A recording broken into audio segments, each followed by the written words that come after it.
Hi అండి. ఈ వీడియోలో మనం అడవి ఉసిరికాయ పచ్చడి ఎలా పట్టుకోవాలో చూపిస్తాను. ఎవరైతే మన ఛానల్ ఇంకా సబ్స్క్రైబ్ చేసుకోలేదో సబ్స్క్రైబ్ చేసి ఈ వీడియోని లైక్ చేయండి.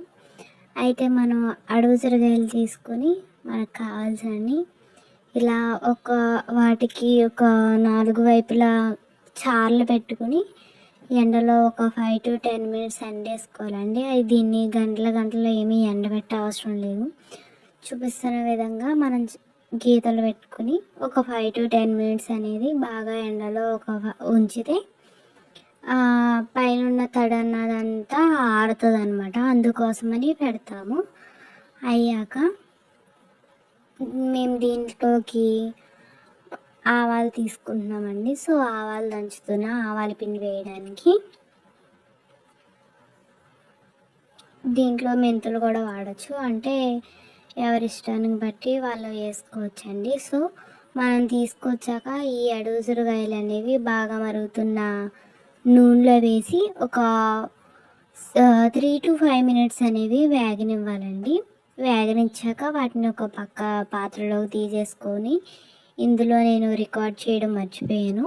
ఇందులో మేము ఏం వేసుకున్నామంటే వెల్లుల్లిపాయలు, పసుపు, కారం, ఆవాల పొడి వేసుకున్నామండి. అందులో ఈ వేయించి తీసిన అడవి ఉసిరికాయలు అనేవి వేసుకుని కలుపుకుంటున్నాం. ఇందులో మనకి మెయిన్ ముఖ్యం ఏం కావాలంటే చింతపండు గుజ్జు అండి.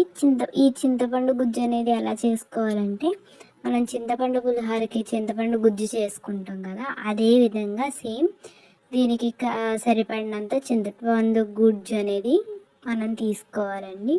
తీసుకుని దాన్ని ఒక 5 to 10 to 15 మినిట్స్ వరకు బాగా ఉడకబెట్టుకోవాలి. ఆ ఉడకబెట్టుకున్న మిశ్రమాన్ని అనేది ఈ మొత్తం కారం ఇవన్నీ కలుపుకున్న ఈ అడవి ఉసిరికాయల్లో అనేది వేసి బాగా మిక్స్ చేసుకోవాలండి. బాగా కలుపుకోవాలి.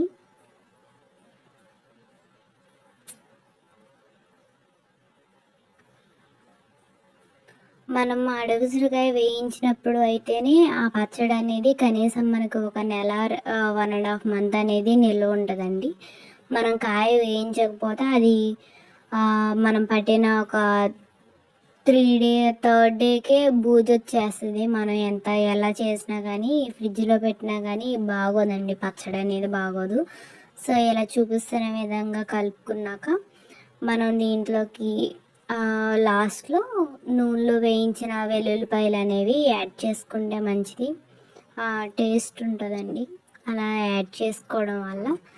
సో యాడ్ చేసుకున్నాక మొత్తం కాయంతా మునిగే వరకు మనం నూనె అనేది పోసుకోవాలండి. మొత్తం కాయంతా మునిగే వరకు నూనె పోసుకోవడం వల్ల ఆ నూనెలో బాగా అవి ఊరి టేస్ట్ అనేది చాలా బాగుంటుందండి.